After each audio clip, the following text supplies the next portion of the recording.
Asia, this is the first time we are in Dhaka Elevated Expressway. This is the real life experience for all of us.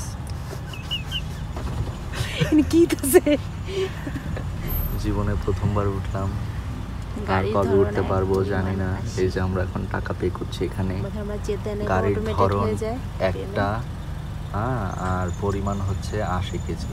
Wow, খালাস। এখন আমরা চলে যাচ্ছি।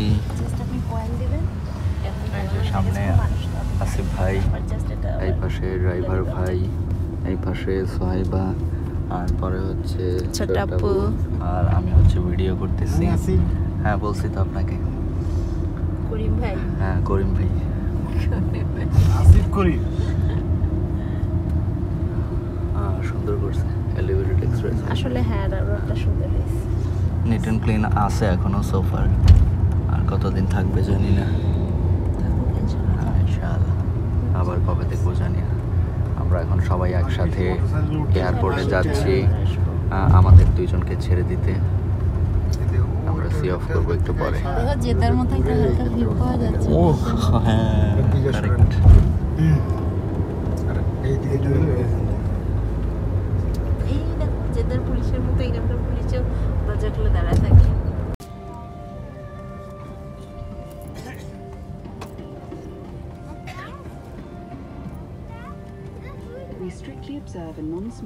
আসসালামু আলাইকুম সবাইকে, স্বাগত জানাচ্ছি সোহাইবাস ডায়েরি চ্যানেলের আমার আজকের ভিডিওতে। আশা করি আপনারা সবাই ভালো আছেন, আমরাও আলহামদুলিল্লাহ ভালো আছি। শুরু করছি একটা নতুন ভিডিও। এই ভিডিওটা ধারণ করেছিলাম 2024 সালের মে মাসের 7 তারিখে। এটা খুব স্মরণীয় একটা দিন আমাদের জন্য, কারণ এই দিনে আমি এবং আব্দুল্লাহ আল ফাহাদ আমরা দুজন ঢাকা থেকে কানাডার উদ্দেশ্যে রওনা দিয়েছিলাম, এবং কানাডাতে আমরা এসেছি পার্মানেন্ট রেসিডেন্ট হয়ে, যেটা আমাদের জন্য খুব আকাঙ্ক্ষিত একটা স্বপ্ন ছিল। সেই উদ্দেশ্যেই আমরা কাতার এয়ারওয়েজের একটা ফ্লাইটে দুজনে মিলে রওনা দিয়েছিলাম। দেখতে পাচ্ছেন যে প্লেনের ভেতরে অল্প একটু দৃশ্য আপনাদের সাথে শেয়ার করলাম। এই ভিডিওতে আমি আমার কিছু ছোট ছোট স্মৃতি তুলে ধরবো এই টোটাল জার্নিটার। আমি এখানে খুব বেশি অফিসিয়াল যে কাজকর্ম এয়ারপোর্টের ভিতরে করেছি সেগুলো কিছু দেখাবো না, কারণ আমার কাছে মনে হয় যে জায়গাগুলো প্রোটোকল আছে আর কি, ওগুলোতে ভিডিও করাটা আমি বেশি স্বাচ্ছন্দ্য বোধ করি না, এবং আমার মনে হয় এটা করা উচিতও না। এই কারণে আমি শুধু আপনাদেরকে ততটুকুই দেখাবো যতটুকু আমি সব নিয়ম কানুনের বাইরে জাস্ট আমার নিজের মেমোরি হিসেবে ভিডিও করেছি, ততটুকুই। তো আমাদের এই জার্নিটা ছিল ঢাকা থেকে দোহা এবং দোহা থেকে কানাডার মন্ট্রিয়ালে। আমরা দেখতে দেখতেই দোহাতে পৌঁছে গেছি, এবং ঢাকা থেকে আমাদের ফ্লাইটটা একটু ডিলে হওয়াতে আমরা আমাদের কানেক্টিং ফ্লাইটটা মিস করি, যে কারণে কাতার এয়ারওয়েজ আমাদেরকে একটা হোটেলে 24 আওয়ারের জন্য একটা স্যুট দেয়, এবং সেখানেই আমরা পরবর্তী একদিন অবস্থান করছিলাম। 24 আওয়ারে কাতারের দোহাতে আমরা কি কি করেছি সেটাও কিন্তু আমাদের আরও বাকি ভিডিওগুলোতে আপনি দেখতে পাবেন।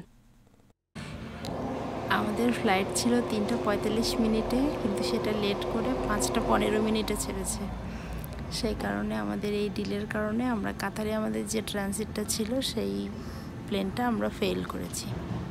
এই কারণে এখন আমরা আবার 24 ঘন্টার একটা নতুন ট্রানজিটে পড়েছি। আর এই 24 ঘন্টার জন্য আমাদেরকে একটা হোটেল দেওয়া হবে, হোটেলে একটা রুম দেওয়া হবে, এবং ট্রান্সপোর্টেশন সার্ভিস দেওয়া হবে। সেটার জন্য আমরা এখন অপেক্ষা করছি। হ্যাঁ সাহেব, এতক্ষণ যেটা বললো 100% কারেক্ট। এখন একটু লেট হচ্ছে। এয়ারপোর্টের ভিতরে যেই হোটেলগুলি অ্যাভেলেবল থাকে সেগুলি আর খালি নেই এখন, এই জন্য এখন আমাকে এয়ারপোর্টের বাইরে যেই হোটেল আছে সেগুলিতে যেতে হবে। তো এর জন্য তাহলে যেটা করতে হবে, ইমিগ্রেশন ক্রস করতে হবে, পাসপোর্টে স্ট্যাম্পিং হবে, তারপর আমি বের হতে পারবো, শহরের ভেতরে ঢুকতে পারবো। তো এটার জন্য ওয়েট করছি, আর এখানে দাঁড়িয়ে দাঁড়িয়ে সুন্দর দৃশ্য দেখছি। এটা হচ্ছে অদ্ভুত সুন্দর একটা এয়ারপোর্ট, আমি এর আগে আসিনি। হামাদ ইন্টারন্যাশনাল এয়ারপোর্ট, তাই না সাইবা?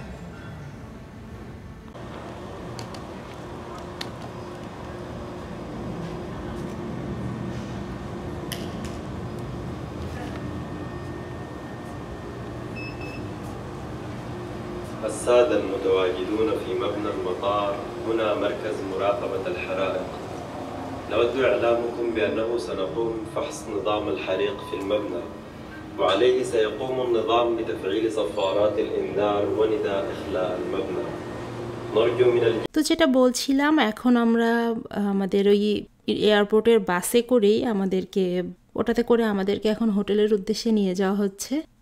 আর সেই ফাঁকে কাতারের দোহা শহরের কিছু অংশ আমরা ভিডিও করেছি, সেটা দেখতে পাচ্ছেন। সময়টা তখন ছিল সূর্য অস্ত যায় এবং সমুদ্রের সুন্দর একটা ভিউ ছিল, এবং যেটা হয় মিডল ইস্টের যে বিউটিটা। আর এখন যে অংশটুকু দেখতে পাচ্ছেন, এটা আমি হোটেলে পৌঁছার পরে একটু ভিডিও করেছিলাম ডাইনিং রুম থেকে। আমরা যখন হোটেলে পৌঁছে গেলাম তখন ওরা আমাদেরকে খুব ভালো একটা সার্ভিস দিয়েছিল, এবং ঢোকার সাথে সাথে ওরা আগে আমাদের খাওয়ার ব্যবস্থা করেছিল। এবং সেই হোটেলে আমরা কি করেছিলাম সেটার ভিডিও কিন্তু আলাদা করে আছে, সেটা চাইলে আপনারা দেখে নিতে পারেন। এই প্লেলিস্টের মধ্যে আমি সেটা ইনক্লুড করে রেখেছি। আর এখন দেখতে পাচ্ছেন যে অংশগুলো, সেটা হচ্ছে যে আমরা 24 ঘন্টা কাতারের দোহাতে অবস্থান করার পরে আমরা আবার এয়ারপোর্টে ফিরে এসেছি কাতার টু মন্ট্রিয়াল ট্রিপের জন্য। আর যেহেতু আমরা একদম একটু আগে চলে এসেছি, তাই আমরা কিছুটা এয়ারপোর্টের ভেতরের কিছু রিমার্কেবল প্লেসেস, যেগুলো খুব পপুলার কাতার এয়ারওয়েজের, ওরকম কিছু জায়গার কিছু ভিডিও করে এখানে ইনক্লুড করেছি, যাতে করে আপনারা কিছুটা ভাইব বুঝতে পারেন। মূলত কাতার এয়ারওয়েজের এই দোহা হামাদ ইন্টারন্যাশনাল এয়ারপোর্টে আমার এটা দ্বিতীয়বারের মতো আসা। এর আগেও আমি একবার এসেছি, তখন আমি সৌদি থেকে বাংলাদেশে ফিরছিলাম। তখন আমার একটা ট্রানজিট ছিল এই দোহাতে, আর এটা হচ্ছে সেকেন্ড টাইম। তো আমি খুব বেশি এয়ারপোর্ট দেখিনি আমার লাইফে, তবে আমার দেখা যে কয়টা এয়ারপোর্ট তার মধ্যে এটা অন্যতম সুন্দর, এটা সবচেয়ে সুন্দর আর কি বাকিগুলোর চাইতে। এবং এখানে ব্র্যান্ড নিউ যে কারগুলো থাকে এগুলো দেখতেও খুবই সুন্দর লাগে, প্লাস এখানকার সবগুলো খাবারের দোকান, সুভেনিয়ার, সব কিছুই খুবই আকর্ষণীয় এবং খুবই গোছানো। যতটুকু কাতারের দোহাতে আমরা ঘুরেছি, পুরো দোহাটাকে মোটামুটি কভার করেছিলাম। সেটা দেখেও বুঝতে পেরেছি যে কাতার পুরো দেশটাই খুব পুরো দোহা পুরো শহরটাই খুব গোছানো, খুব পরিপাটি করে সাজানো একটা শহর।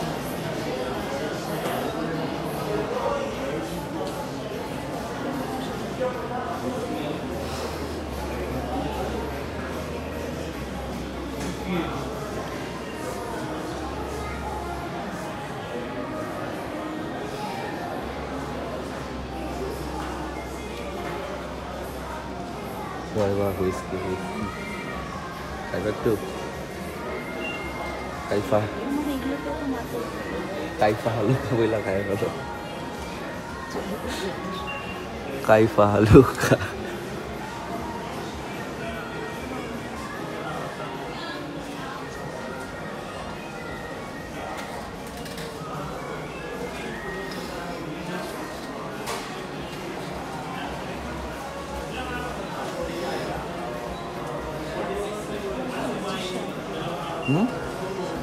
কোথায়?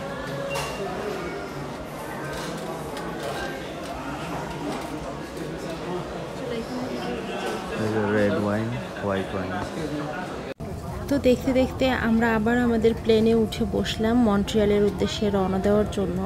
এবং আমাদের এই 24 আওয়ার যে ট্রানজিটটা ছিল, পরবর্তীতে যেটা 24 আওয়ার হয়েছিল, ওটা আমাদের জন্য খুবই আরামদায়ক ছিল, খুবই কমফোর্টেবল। এবং আমাদের জার্নির যে ক্লান্তিটা নিয়ে বাংলাদেশ থেকে আমরা রওনা দিয়েছিলাম, কারণ তার আগে আমরা নাটোর থেকে ঢাকায় এসেছিলাম, প্রচণ্ড বৃষ্টি, খুব বৈরী ওয়েদার। তারপরে ঢাকায় আসার পরে বৃষ্টি ছিল, আর বাঁধনের গায়ে একটু জ্বর ছিল, তো একটু শারীরিকভাবে হালকা অসুস্থ ছিলাম। তো সেই অসুস্থতা বলেন বা সেই ক্লান্তিটা বলেন দূর হয়ে গিয়েছিল এই কাতারের 24 আওয়ার যে আমাদের ট্রানজিট টাইমটা ছিল, ওই টাইমটাতে। হোটেলের রুমটা এবং সার্ভিসটা খুব অসাধারণ ছিল। সো আমরা একটা আরাম করে ঘুমোতে পেরেছি, প্লাস পুরো দোহাতে যখন আমরা ঘুরেছি ওইটাও আমাদের খুব আরাম দিয়েছে বা ভালো লেগেছে আর কি। তো সেই সুন্দর স্মৃতিগুলো নিয়ে কাতার থেকে আমরা আবার কানাডার উদ্দেশ্যে রওনা দিয়ে দিলাম। এবং আমার কাছে কাতার এত চমৎকার লেগেছে যে আমার ইচ্ছা যে আমি যদি আরও কখনো আমার সুযোগ হয়, আমি যদি কাতারে আসতে পারতাম বা ঘুরতে পারতাম, আমার ভালো লাগতো। তো অবশেষে সেই মাহেন্দ্রক্ষণ এসেই গেল। আমাদের প্লেন এখন ধীরে ধীরে ফ্লাই করে আকাশে ওঠা শুরু করে দিয়েছে। আর আমরা এখন চলে যাচ্ছি কানাডার মন্ট্রিয়ালে। এটা খুব লম্বা একটা জার্নি ছিল, প্রায় 14-15 ঘন্টা একটা না একটা জার্নি। এরকম জার্নিগুলো কিন্তু খুবই ক্লান্তি এবং খুব একটা অসহনীয় মনে হয়, খুব কষ্টদায়ক লাগে। তারপরেও কাতার এয়ারওয়েজের সার্ভিসটা ভালো, প্লেনটা ভালো, খাবারটা ভালো, সামনের স্ক্রিনটা সুন্দর ছিল, কমফোর্টের অনেক ব্যবস্থা ছিল বলে সেই ধকলটা কাটিয়ে নেওয়া গেছে।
এখন দেখতে পাচ্ছেন যে আমাদের প্লেনে ওঠার আমার এক্স্যাক্টলি মনে নাই 1-2 ঘন্টার মধ্যেই আমাদেরকে একটা খাবার দেওয়া হলো, ব্রেকফাস্ট। আমরা সবাই সকালে ব্রেকফাস্ট না করেই এসেছিলাম। প্লেনের লোকেরাও হয়তো স্কেডিউল অনুসারে সেটা বুঝেছে, তো ব্রেকফাস্ট হিসেবে দিচ্ছিল। তো আমি ভাত নিয়েছি এবং বাঁধন নিয়েছিল হচ্ছে পরোটা। তো আমার আইটেমটা খুব বেশি মজা ছিল, মানে আমার মেনু যেটা আমি চুজ করেছিলাম ওটা বেশ টেস্টি ছিল। পরোটাটা সেই অর্থে খুব বেশি মজা লাগে নাই। তারপরে আবার সেই মেঘের উপর দিয়ে আমরা ভেসে চলছিলাম। দেখেন একদম মেঘের ওপরে দিয়ে যখন প্লেনটা উড়ে তখন মেঘটা দেখতে কেমন লাগে। তো সেটারই কিছুটা আমরা শট নিয়ে রেখেছি স্মৃতি হিসেবে। দেখেন এখান থেকেও মেঘটা ভীষণ সুন্দর দেখা যাচ্ছে। আর এরকম ভিউ আসলে খুবই ফিল করার মতো, যেটা আসলে ভিডিওতে ওভাবে বোঝা যায় না। রিয়েল লাইফ এক্সপিরিয়েন্সটা আসলে খুবই ইন্টারেস্টিং।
আর এরপরে আমাদের আবার খাবার দিল, কারণ এটা তো অনেক লং টাইমের জার্নি। তো এবার আবার আমি নিয়েছি ম্যাশড পটেটো এবং বিফ। এটাও খুবই টেস্টি একটা মিল ছিল। এবার আবার বাঁধন নিয়েছে রাইস, কিন্তু রাইসটা হচ্ছে অনেকটা খিচুড়ির মতো, খুব বেশি মজা ছিল না। তো বাঁধনের দুইবারই দুইটা রেসিপি মেনু আর কি, সে আমারটার চেয়ে দুজন দুই রকম নিয়ে মানে মিক্স অ্যান্ড ম্যাচ করতে যে একটু কম টেস্টি হয়েছিল আর কি। তারপরেও প্লেনের ওপর এত উপর থেকে যে খাবার খেতে পারছি এটাও তো কম না। তারপরে ভালোই লেগেছে ওভারঅল। ওই খাবারটা আসলে একটু ইন্ডিয়ান ধাঁচের ছিল, একদম টোফু বা কি বলে ওটাকে, পনির, তারপরে ভেজিটেবল এগুলো ছিল। আর অলরেডি এখন কথা বলতে বলতে এখনকার যে শটটা দেখতে পাচ্ছেন, এই শটটা হচ্ছে আমরা যখন কানাডার মন্ট্রিয়ালের ওপরে ছিলাম সেই সময়ের শট। দেখেন কানাডা যে কেন ওয়ার্ল্ডের ভালো কান্ট্রিগুলোর মধ্যে একটা বা নাম্বার 1 কান্ট্রিগুলোর মধ্যে একটা, এটা দেখলেও তার অনেক টাচ পাওয়া যায়। আকাশটা দেখেন কতটা ক্লিয়ার এবং মেঘগুলো কত ক্লিন। আমাদের ঢাকা শহরে বা অন্যান্য আমাদের ওই দিকের শহরগুলোতে কিন্তু এতটা ক্লিন আকাশ আমি কখনো দেখিনি প্লেন থেকে। আর এখানে দেখেন মানে কতটা ক্লিন দেখা যায়, এটা খুবই চমৎকার লেগেছিল আমাদের কাছে। এটা ফার্স্ট টাইম এরকম দেখলাম। আর প্লেনের ওপর থেকে যে কানাডার দৃশ্য দেখতে পাচ্ছিলাম, লেক দেখতে পাচ্ছিলাম, বিল্ডিংগুলো, গাছপালা, আর এখানে প্রচুর গাছপালা আছে। তো এগুলো দেখতে মানে খুব একটা রোমাঞ্চিত বোধ করছিলাম যে আর কিছুক্ষণের মধ্যে আমরা কানাডার মাটিতে পা রাখবো।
এই সময়টাও ছিল খুবই মনে রাখার মতো সময়, যখন আমরা সর্বপ্রথম কানাডার মাটিতে অবতরণ করছি।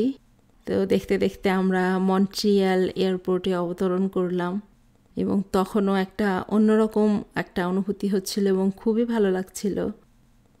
আবার মনে হচ্ছিল যে আহারে পরিবার ছেড়ে কত দূরে চলে আসছি, এখন চাইলেই আর বাসায় যেতে পারবো না এরকম। তো এই যে অবশেষে মন্ট্রিয়াল এয়ারপোর্টে আমাদের প্লেনটা থামলো এবং সেই কানাডার বিখ্যাত ম্যাপল লিফওয়ালা প্লেনগুলো আমরা দেখতে পাচ্ছিলাম। খুবই ভালো লাগছিল, ওয়েদারটাও সুন্দর ছিল। এবং মানে সর্বপ্রথম যে শকিং জিনিসটা সেটা হচ্ছে এয়ারপোর্টে এত কম মানুষ, 1-2 মানুষই একটা করে আমাদের প্লেনের সব কিছু মালামাল নামানো এত কিছু করে ফেললো, জাস্ট 2 মানুষ। এটা দেখে বুঝতে পারলাম যে আচ্ছা এখানকার জনসংখ্যাটা কম। কারণ আমরা যখন কাতার এয়ারপোর্টে, সৌদির এয়ারপোর্টে, বাংলাদেশের এয়ারপোর্টে কিন্তু দেখা যায় অনেক মানুষ, কিন্তু এখানে কিন্তু সেই তুলনায় অনেক মানুষের সংখ্যা কম ছিল। এখানে আমাদের আবার এখন একটা ট্রানজিট আছে 3 ঘন্টার, 3-3.5 ঘন্টার। যেহেতু এটা প্রথম আমরা এসেছি কানাডাতে পার্মানেন্ট রেসিডেন্ট হয়ে, যার কারণে আমাদের কিছু অফিসিয়াল ডকুমেন্টেশনের ব্যাপার ছিল যেগুলো খুবই গুরুত্বপূর্ণ ছিল এবং আমাদের হাতেও সময়টা খুব বেশি ছিল না। এই কারণে আমরা খুব একটা ভিডিও করতে পারি নাই। আর এয়ারপোর্টের মধ্যে আসলে ওই প্লেসগুলোতে আসলে ভিডিও করাটাও খুব একটা যুক্তিসম্মত না। খুব গুরুত্বপূর্ণ জায়গা, ওগুলো প্রোটোকল দেয়া, তো এই জন্য আমরা আর ওগুলোতে কোনো ভিডিও করিনি। এক্ষেত্রে আমাদের হাতে সময়ও খুব কম ছিল, সে কারণে সব কিছু মিলিয়ে আমরা সেগুলো নিয়ে খুব ব্যস্ত ছিলাম। এই জন্য মন্ট্রিয়াল এয়ারপোর্টের আসলে তেমন কোনো ভিডিও দেখানোর মতো আমাদের কাছে নেই, বা আমরা তখন আসলে ভিডিও করার মতো পরিস্থিতিতে ছিলাম না। প্রথম এসেছি তো এই জন্য বেশ কিছু কাজ ছিল, এবং কিছু ভিডিও যে করেছিলাম না তেমন না, কিছু ভিডিও ক্লিপ রেখেছিলাম, কিন্তু আমি জানি না কেন সেই ভিডিওগুলো আর খুঁজে পাইনি, হয়তো কিছু একটা মিসিং হয়ে গেছে এরকম। Device should be set to airplane mode. At this time, headset connected to your portable electronic device must be removed. If your electronic device falls in your seat, do not move your seat or try to retrieve it yourself, as it poses a fire hazard. The device should be set to airplane mode. At this time, headset connected to your portable electronic device must be removed. If your electronic device falls in your seat, do not move your seat or try to retrieve it yourself, as it poses a fire hazard.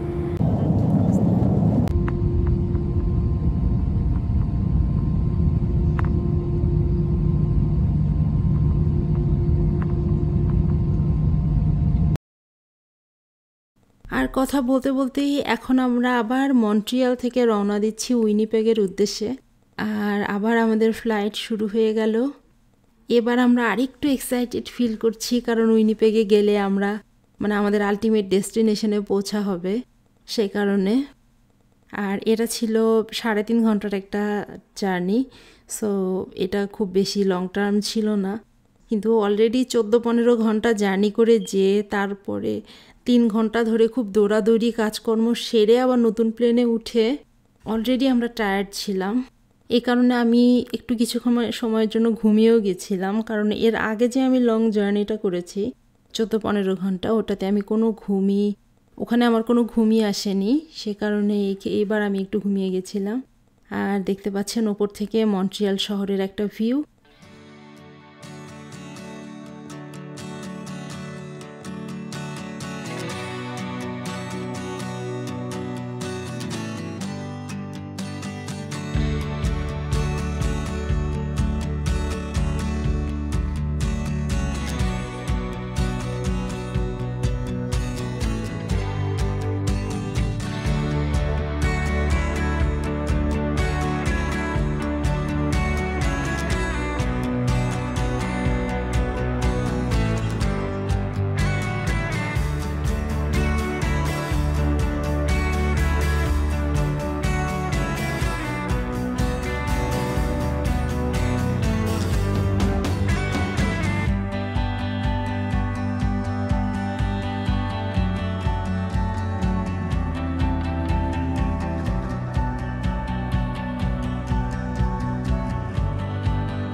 আর এবার আমরা air কানাডার একটা ফ্লাইটে করে Montreal থেকে উইনিপেগের উদ্দেশ্যে রওনা দিয়েছিলাম।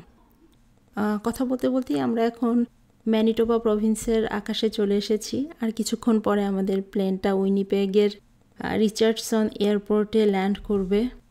তো এটা খুবই আবেগঘন একটা মুহূর্ত, খুব ভালো লাগছিল। আমরা দোয়াও পড়ছিলাম, কারণ প্লেনের ল্যান্ডিংটা এবং টেক অফটার সময় একটু দোয়া পড়তে হয়। লেক দেখতে পাচ্ছিলাম, প্রচুর বন জঙ্গল, রাস্তাঘাট দেখা যাচ্ছিল প্লেনের উপর থেকে। খুবই ভালো লাগছিল, খুবই রোমাঞ্চকর একটা অনুভূতি ছিল। আবার মনে মাঝে মাঝে ভয়ও ছিল যে একটা নতুন দেশে আসছি, সেখানে কিভাবে কি ম্যানেজ করব, লাইফ কিভাবে সেট হবে, বাসা ভাড়া নিতে হবে, হেলথ কার্ড করতে হবে, নানা ধরনের চাকরি করতে হবে, নানা ধরনের চিন্তা টেনশন সব কিছু মিলিয়ে একটা মিশ্র একটা অনুভূতি। যেমন ভালো লাগা, তেমন কিছুটা উদ্বেগ উৎকণ্ঠা, আবার তেমনি কিছুটা পরিবারের জন্য একটু মন খারাপ, সব কিছু মিলিয়েই আর কি একটা অনুভূতি ছিল।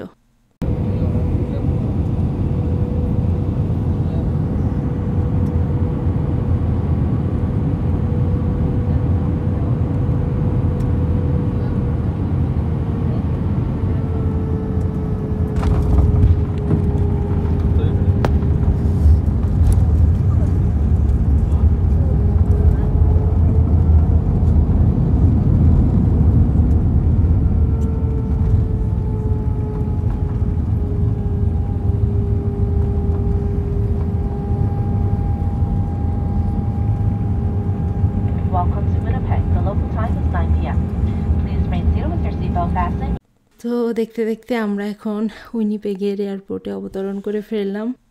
তো এখানে বাঁধনের ভাই এবং ভাবি তারা এসেছিল আমাদেরকে রিসিভ করতে, মানে আমার ভাসুর এবং তার ওয়াইফ। তো আমরা এখন প্লেন থেকে নেমে যাচ্ছি, ধীরে ধীরে প্লেন থেকে এখন আমরা বের হয়ে যাচ্ছি এবং এই স্মরণীয় সময়টাকে একটু কিছুটা ধারণ করলাম। এখন দেখতে পাচ্ছেন বাহিরের যে এয়ারপোর্টের অংশ সেগুলো দেখা যাচ্ছে। আর এই সময়টা আসলে আস্তে আস্তে রাতের মতোই হয়ে গেছে, আর আমাদের আস্তে আস্তে রাতই হয়ে গেছে আর কি, যেহেতু ওখানে আমরা বিকেলে রওনা দিয়েছি এই জন্য। তো অবশেষে আর কি আমরা পৌঁছে গেলাম এবং ভাইয়া ভাবিদের সাথে করে ওনারা গাড়ি এনেছিলেন, ওনাদের গাড়িতে করে এখন আমরা আবার উইনিপেগ শহরের উদ্দেশ্যে রওনা দিয়েছি।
তো মোটামুটি এটাই ছিল আমাদের জার্নির কিছু ছোটোখাটো অংশ।